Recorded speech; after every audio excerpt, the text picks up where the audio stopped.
Çok garip bir araba yapmışlar. Burada uçacağız.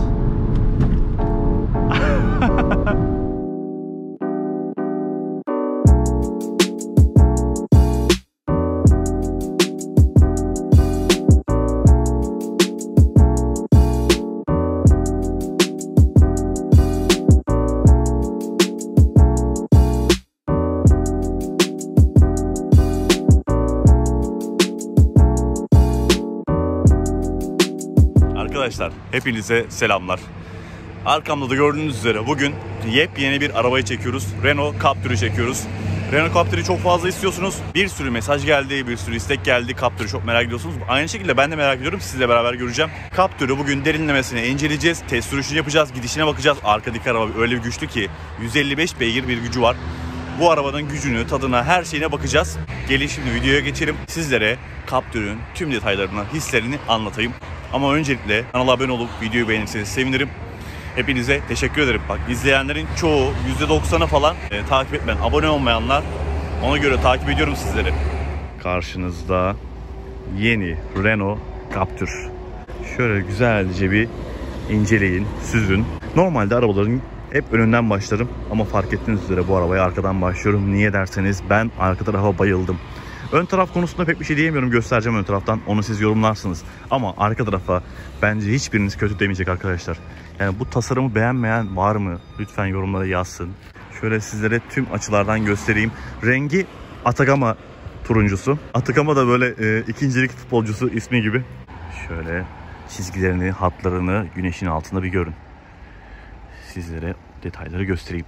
Bu arabayı da aynı şekilde arkadaşlar renkli alın. Bu tarz arabalara renk çok yakışıyor. Arka tarafta led farlarımızı görüyorsunuz. Onları sizlere birazdan göstereceğim. Böyle yumuşak hatlara sahip anahtarsız giriş var. Zaten kapılarımızı açtı hemen. Bunlar artık bu araba standart. Çünkü bu araba öyle bir araba ki yani dolunun dolusu, öyle söyleyeyim sizlere. 1.3 EDC 155 beygir bir motor var bu arabada. Yani gidişini çok merak ediyorum. Genelde bu arabanın Joy paketi satacak bence. Öyle gözüküyor. Joy paketi çünkü çok avantajlı. Ondan da bahsedeyim. Böyle her zaman fiyatlara çok takılmıyorum ama şimdi şöyle arkadaki gibi bir yeni arabanın, yani bu arabayı düşünmeyin de bunun boş paketinin led farınız var yine. O halde fiyatı 211.000 lira. Yani bence 1.0 TCE motor aldığınız halde böyle bir fiyat ödemeniz mükemmel bir durum, ben size söyleyeyim. Çünkü genelde B SUV'lar, özellikle SUV'lar normal taksilere, sedanlara göre çok daha pahalı oluyor. 211.000 liraya çok rekabetçi bir fiyat. Şu an 2008'den falan çok daha uygun bu araba, öyle söyleyeyim sizlere. Ben sizlere boş paketinde ne var ne yok onları da anlatacağım. Eğer ki boş pakette gelirse onu da aynı şekilde sizlerle beraber inceleyeceğiz. Almayı düşünenler çok fazla beklemesinler, onu söyleyeyim ben sizlere. Yoksa galerilere kaptırırlar. Şöyle devam edelim. Şimdi öncelikle ön tarafta Pure Vision ledlerimiz mevcut. Şöyle anahtarımızdan bakalım sinyallerimiz nasıl. Sinyaller yine aynı Clio'daki gibi içeride. Aslında çok fazla Clio'ya benziyor. İçeride dışarıda çok fazla benzerlikler var ama içeride Clio'dan bir tık daha güzel. Onu size söyleyeyim. Çünkü konsolda böyle havada yüzme efekti var. Onu da birazdan göstereceğim. Ön tarafta bir sürü park sensörleri görüyorum.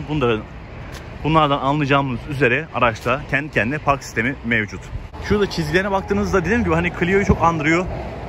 Ancak biraz daha heybetli duruyor. Daha geniş duruyor. Onu söyleyeyim sizlere. Eski kasasına göre de çok fazla geniş. Öyle hissediyorum. Ama arka taraf bu genişlik hissini daha da arttırmış. Çünkü bak şu dolgun arka böyle kalça hatları var, görüyor musunuz? C sütunun orada.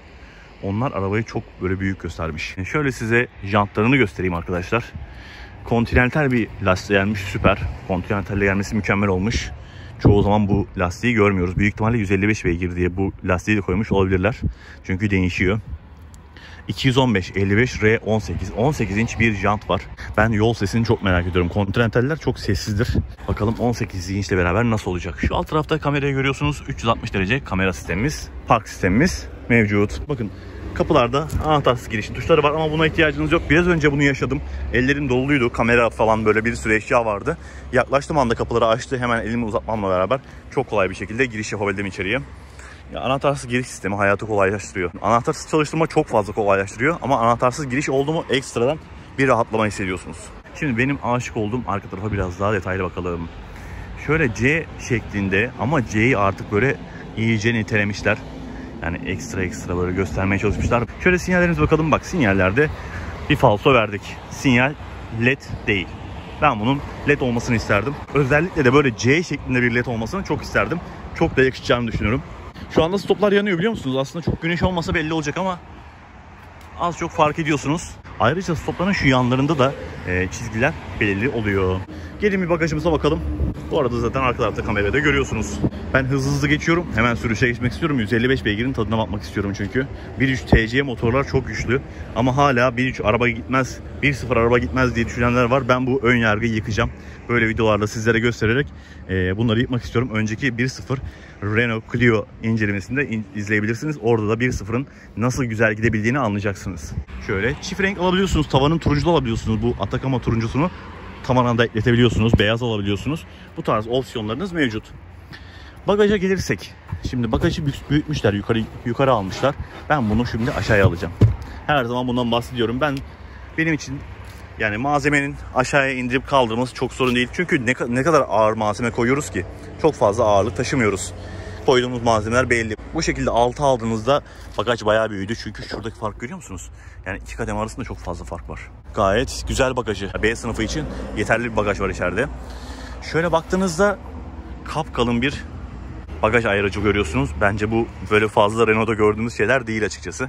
Şurada Renault'un amblemlerinde görüyorsunuz. Bu hoşuma gitti bak. Böyle tok malzemeler hoş oluyor. Şimdi ben şunu yukarı alıp şeye bakmak istiyorum. Alt tarafta stepne bölümümüze bakmak istiyorum. Belki bir kaplamayla falan karşılaşırız. Şöyle alt tarafa baktığımızda arkadaşlar herhangi bir kaplama göremiyorum. Ancak yedek lastiğimiz mevcut. Böyle. Alt tarafta gövde rengi değil, gördüğünüz üzere. Yeni araçlarda bu şekilde oluyor. Artık gövdeyi pek fazla boyamıyorlar. Aynı şekilde motor içini falan da çok fazla boyamıyorlar. Güzel ama şöyle B sınıfında pek fazla göremeyeceğimiz şekilde kaplamalar mevcut. Bak bunlar ince detaylardır. Normalde buralarda tenekeyi görürsünüz. Arkadaki metali görürsünüz ama burada güzelce her tarafı kapatmışlar. Hoş bir ortam yaratmışlar. B sınıf olduğu için herhangi bir elektrikli bagajımız yok. Şöyle çekerek kapatıyoruz. Kapanması güzel. Plakalık bagajın üzerinde olmayınca böyle ses, sallantı yapmıyor. Bu da hoş oluyor. Yine aynı şekilde düğmesi Clio'lardaki gibi alt tarafta. Burası biraz çamur olacaktır. Ama işte arka taraftaki tasarımı bozmamak adına böyle yapmak zorunda kalıyorlar. Sunroofumuz var. Onu da ben size göstereyim. Sonra sürüşe geçelim arkadaşlar. Ben sürüşünde sabırsızlanıyorum. İçerisi de şöyle sizlere bir göstereyim içeriği de. Bayılacaksınız bence. Yine Renault'un karşılama sesleri. Sunroof şu anda açılıyor. Perdemiz tabii ki manuel elle yapacağız. Şöyle sunroof açıkken nasıl duruyor onu da görelim. Evet, şimdi çok daha tarz durdu. Fark ettiniz değil mi? Daha da böyle büyük durdu. Ya sunroof benim için çok önemli. Araba olmasın sunroof olsun, öyle söyleyeyim benim için. Hadi gelin ben kameramı bağlayayım, sürüşe geçelim.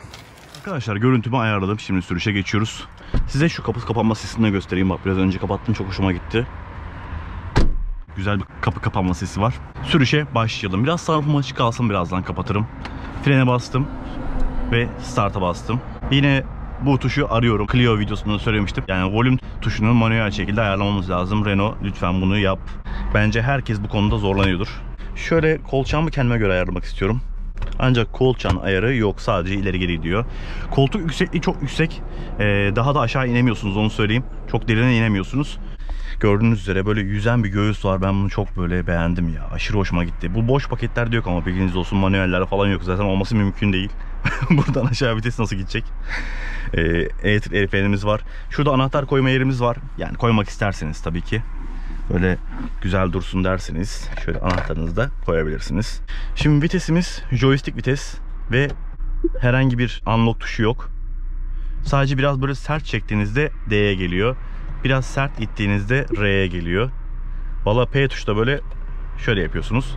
Benim çok hoşuma gitti ama yani hissi. Şu vitese gelin bir dokunun, tamam mı?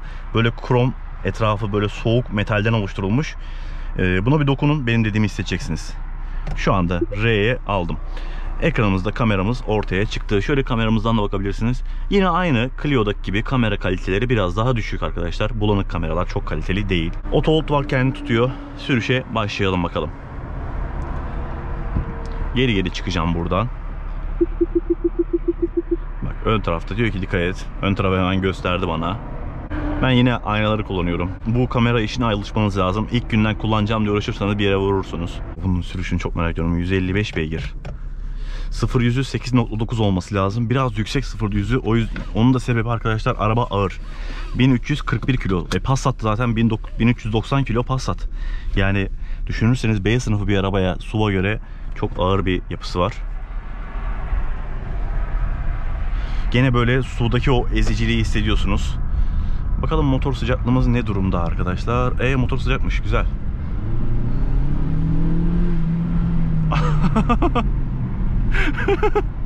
Kafa kaldırıyor. Ya işte 1.3 TC var ya, o ıslık sesiyle beraber. Burada radar olmasa ben neler yaparım da. Vay be. Gene direksiyonumuz uyarıyor. Peki şerit tutma var mı bu sefer? Yine yok arkadaşlar. Maalesef şeridi sokmuyor. Sadece uyarıyor. Onu buradan kapatıp açabiliyorsunuz. Direksiyonumuzun arkasında kulakçıklarımız var. Şöyle sunroof'u kapatayım artık. Biraz daha sessiz olalım içeride. Ben normalde sunroof'suz gezmem de. Evet, şöyle yukarıdan güneşimiz de gelsin. Büyük bir sunroof, gayet güzel. Camlarımıza şöyle su atalım. Yine aynı 6.'dan atıyor. Ama ben ne istiyorum biliyor musunuz? Şöyle büyük püskürtmeler oluyor ya. Onlar çok hoşuma gidiyor benim. Birazdan ışıkta kalkacağım. Ama ya nasıl kalkacağını çok iyi biliyorum. Çünkü o 155 beygiri biraz önce bana hissettirdi. Hemen kafaya kaldırdı. Aynı o Duster'daki bir yumuşak bir ortam var arabanın içinde. 70'te giderken çok sessiz ama 70 km tabii düşük bir kilometre. İlerleyen dakikalarda ben size yüksek hızlarda da durumunu göstereceğim. Burada bu araçta da modlarımız var bu arada. Bak, hayalet ekranda temaları değiştirebiliyorsunuz. Şimdi mesela Sport'a alalım bunu. Allah, kırmızı yanmıyor. Normalde kırmızı yanar. Kenarda durup bir kalkayım. Start stop'u kapatayım. 70'e kadar kalkacağız. Auto hold devrede. Bastım. Patinaj çekiyoruz, sarıyoruz. Hop, tuttuğu anda yapıştırdı. Ya 70 dedim ama bir anda 79 oluyor. Bak, şey yaptı. Patinaj çekti, gidemedik. Tuttuğu anda direkt yapıştırdı. Ya size ciddi söylüyorum, çok güzel ya. Kullanın, anlayacaksınız. Ya, güçlü arabayı kullanmak farklı arkadaşlar, onu söyleyeyim sizlere. Onun hissini almak çok ayrı. Hadi diyoruz ucuz olsun diye atmosferik alalım, 1.0 alalım, öyle yapalım, böyle yapalım diyoruz da. Ya bunların keyfi çok ayrı ya.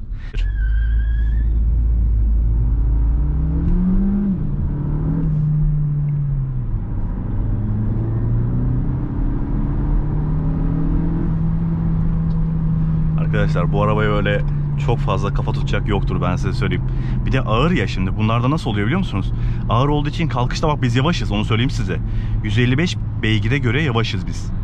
Ancak yüksek hızlarda ağırlığın artık bir önemi kalmıyor.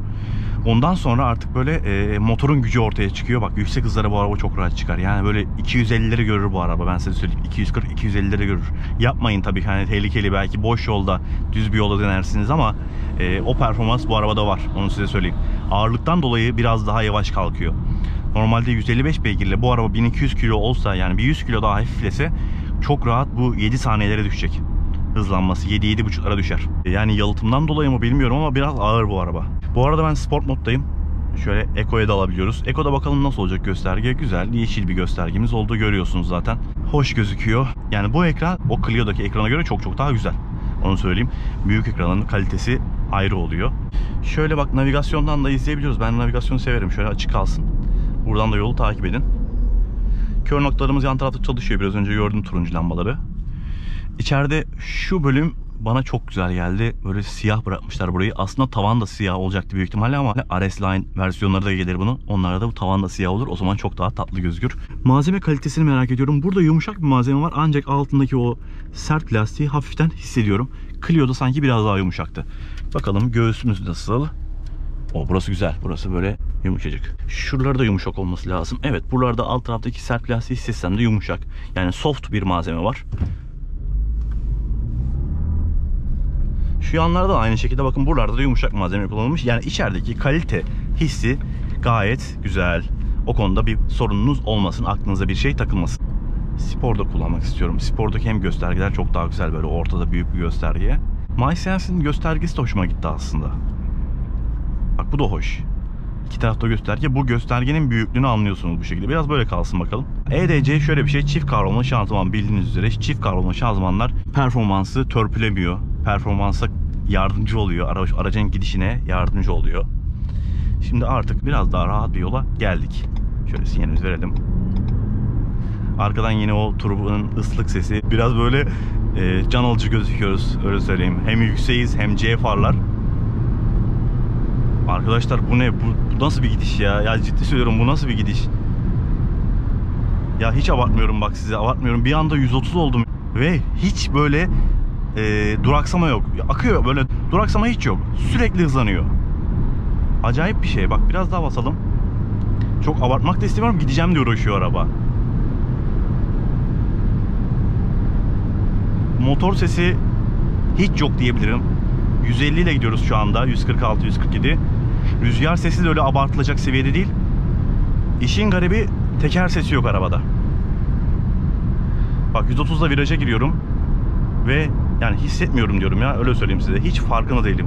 Çok garip bir araba yapmışlar. Burada uçacağız. Bayağı uçtuk. Siz de benimle uçtunuz. Yumuşak araba olunca öyle oluyor. Ama yani hiç korku vermiyor ya. Bak size abartmıyorum. Bunları anlatırken size hiç abartmıyorum, size söyleyeyim. Hani dersiniz ya, şimdi bende de aynı şekilde algı vardır. Renault nedir? Çok fazla yol tutmaz. Ekonomi için üretilmiş araçlardır. Hani gösteriş olmaz, böyle hız yapamazsınız ama ya bu araba çok farklı olmuş ya. Bu Clio'dan da iyi tutuyor yolu. Öyle söyleyeyim. Bak Clio'dan da iyi tutuyor, ciddi söylüyorum. Su araba böyle yol tutmaz normalde. Kamera yerinden oynadı. Şunu bir kontrol edeyim. Vallahi ben şu an aşırı keyif alıyorum. Kör noktam yine gördüm. Yine biz sport modumuza geçelim. Bu arada yakıtımız nasıl acaba?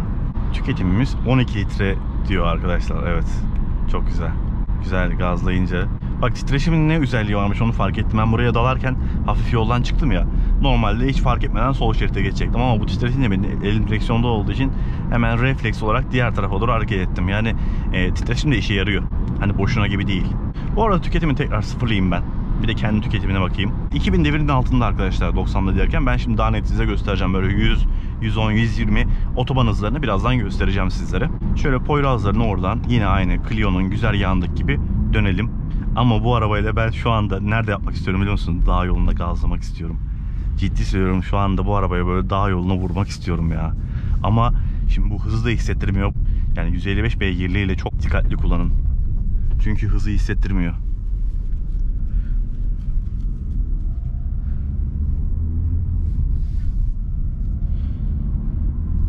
Ya eğer ki boş versiyon da bu şekilde böyle bir his veriyorsa cidden bu araba çok satar. Bak hızlanmaya bak şimdi. Bak hızlar nasıl yükseliyor. 85, 90, 95, 97, 120, 130. Şimdi aracı 7'ye alıyoruz arkadaşlar. Şu an D7'de. 130 ile 2700 devir civarında gidiyor. 110 ile arkadaşlar tam 1900 devirde gidiyor. Bir de 120'yi görmek istiyorum. Hemen vites düşürüyor ve yürümeye başlıyor araba.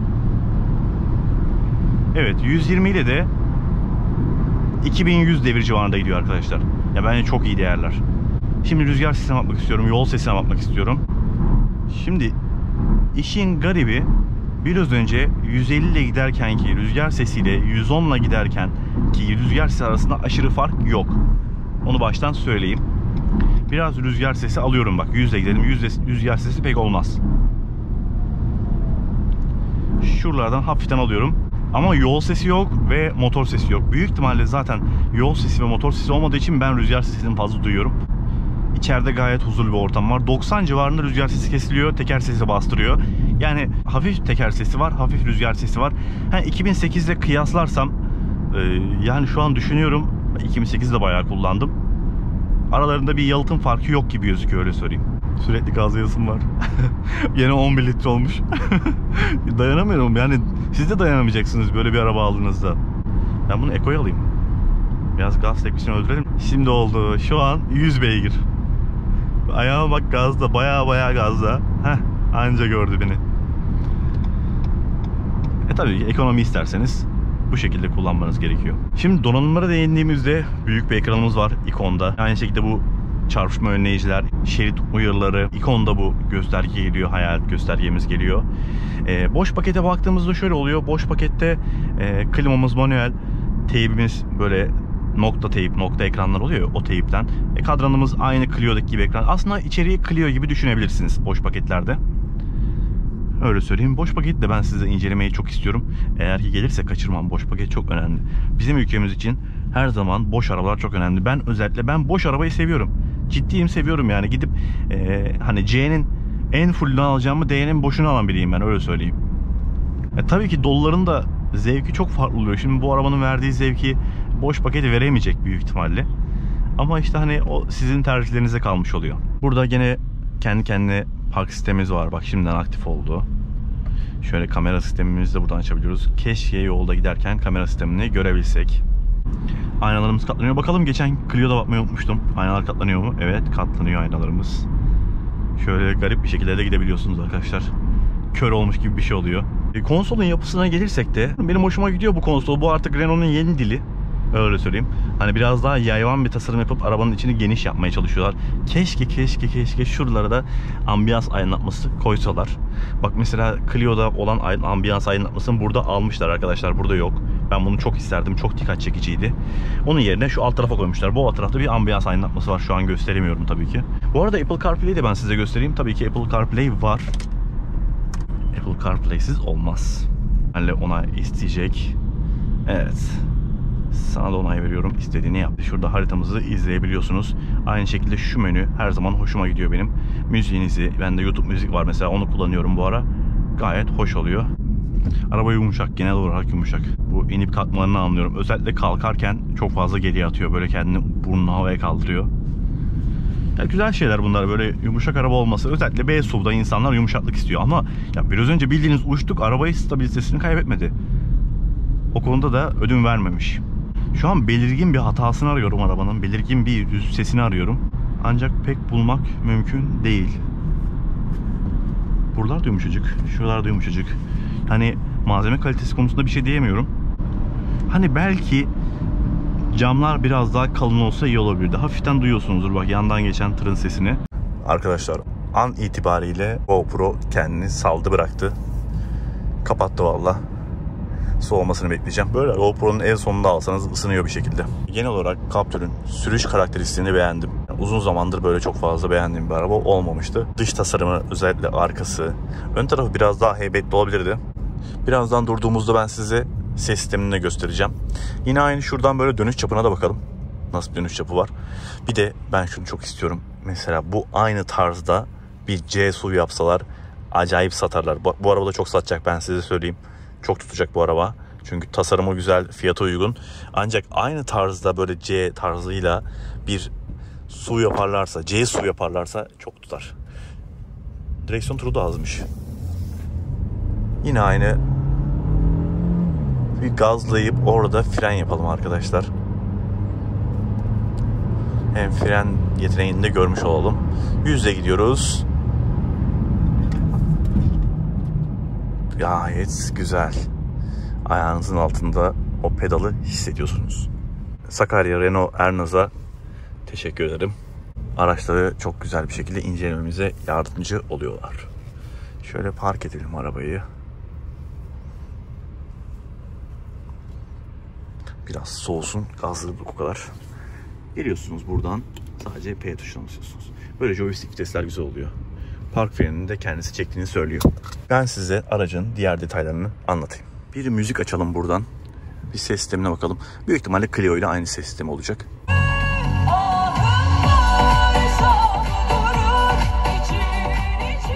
Aynı şekilde arkadaşlar o Clio'daki ses sisteminin birebir aynısı var. Hani üzmez size, öyle söyleyeyim. Dinlenilebilecek bir müzik sistemi. Ama ekstrası varsa almak lazım. Çok daha keyifli olur ekstralar olduğunda. Şöyle hayaleti de aynı şekilde ben size yakından da göstereyim. Buradan şöyle güncel modu diyelim. Aydınlatmalarda mesela nerede ambiyanslar var onları da bak burada göreceksiniz. Çok fazla bir ambiyans aydınlatması yok açıkçası. Buradan renklerini de değiştirebiliyorsunuz. Şöyle Sense'de bak Eco'daydık. Şöyle Sport aldık. Şöyle de klasik gösterge aldık. Benim bu çok hoşuma gitti. Gayet güzel. İçeride herhangi bir kaplama yok. Zaten B sınıfında bu tarz şeyler beklenmez. Torpido gözümüz bayağı geniş. Derine kadar gidiyor. Yani şöyle kolum giriyor içine. Gayet güzel, kaliteli. Yavaş yavaş iniyor. Şöyle tuşların üzerinde gri parçalar var. Bunlar da güzel detaylar. Anlatacaklarım bu şekilde arkadaşlar. Videodan böyleydi. Her şeyi anlattım diye düşünüyorum. İlerleyen zamanlarda boş pakette çekeriz. Şöyle koltukları da sizlere göstereyim. Koltuklar yumuşak, güzel. Ama şimdi hani RS-Line'ın koltuklarını görmüş biri olarak bu araçta bir RS-Line koltuğu hak ediyor bence. Şurada bardaklarımız var, büyük büyük, rahatça 2 kişi kullanabilirsiniz. Ama şunu sevmiyorum, işte B sınıfı olduğunda bardakları aşağıya koyuyorlar. Şöyle yukarılara koysalar, biraz daha oturaklı olsa çok daha hoş olur. Şuradaki alanı da göstereyim ben sizlere. Buraya güzel bir malzeme koyabilirsiniz. Buraya da koyabilirsiniz. Gayet kullanışlı. Ha, bu arada arkaya da geçelim. Ha, arkada malzeme kalitesi sert. Yani bu C sınıfı SUV'larda daha iyi sert. Artık bir şey demiyorum onlara ben. SUV'larda bu şekilde tercih ediyorlar. Arkadaki diz mesafesi de bu şekilde. Gayet geniş. Tavan da geniş. Yani sunroof'un etkisini anlamıyorsunuz. Güzel. Sadece şu yanlar biraz daha eğik tasarımdan dolayı şu bölümler biraz saçınıza değiyor. Ama yo, güzel ya. Evet evet. Gayet geniş. 2 kişi gidersiniz ama burada rahat bir şekilde. Yani 3. kişi biraz rahatsız olabilir. Ya bunlar B olduğu için bu şekilde arkadaşlar. Buna yapacak bir şey yok. Arkada havalandırma var. Vallahi bunu bilmiyordum. Bak bu çok hoşuma gitti. Çok önemli. Çoğu arabada koymuyorlar. Şurada şöyle filelerimiz var. Güzel. Kapı ceplerimiz küçük şişeleri alabilir. Arka tarafta böyle. Ya ben şu Renault'un yeni kafalı tarzını çok seviyorum. Şöyle robota benziyor kafalar. Arkadan da cam tavan bu şekilde. Ben tüm arabalarda bu cam tavanı kullanılmasını istiyorum. Sunroof'tansa bu cam tavan çok daha yakışıklı. Arkadan ön tarafın görünüşü de bu şekilde. Ya arabanın görünüşünü, iç mekanını falan boş verin. Ben bu arabanın gidişine hasta oldum. Onu söyleyeyim size. Çok keyif veriyor. Ya yumuşak arabada gazlayınca öyle oluyor. Biraz böyle sizi arkaya doğru atıyor ya. O hissi daha fazla yaşatıyor size. Gidiyormuş hissini daha fazla yaşatıyor. Ben içeride biraz daha kurcalayacağım arabayı. Videoyu kapatalım artık. Arkadaşlar, Renault Captur, yeni Captur'un incelemesinden bu kadardı. Bence güzel bir sürüş oldu. Bütün detaylara indim diye düşünüyorum. Aklınızda sorular kalmadı diye düşünüyorum. Sizler ne düşünüyorsunuz? B sınıfında hangi SUV tercih ederdiniz? Fiyatları düşündüğünüzde fiyatları göz önünde bulundurun. Yani bence rekabetçi bir fiyatla geldi. İnşallah zam gelmez. Genelde yakında zam geliyor. Arabalar ilk çıktığında ucuz çıkıyor, sonrasında zam geliyor. Onun bilginiz olsun. Alacaksanız şimdi alın. Bayiyi de arayıp, Sakarya, Ernaz'ı da arayıp bilgi alabilirsiniz. Siz 2008 mi alırdınız, Captur mu alırdınız? Bu konuda ne düşünüyorsunuz? Yorumlara yazarsınız. Kanala abone olmayı, videoyu beğenmeyi unutmayın. Bu arada yakıt tüketiminde görüyorum 9.8 yapmış haliyle. Ya gazlamazsanız biraz daha rahatlar ama şimdi 155 beygir olunca yani bunu 5-6'dan aşağıya uzun yolda düşüremezsiniz. Şehir içi de gene 8 yakar, öyle söyleyeyim. Yani çok tüketmeniz lazım, ekoda kullanmanız lazım ama şimdi bu kadar yüksek bir güçlü bir araba alınca da insanın pek dikkat edilisi gelmiyor. Görüşürüz. Kendinize dikkat edin. Kanala abone olmayı, videoyu beğenmeyi unutmayın. Seviyorum sizleri.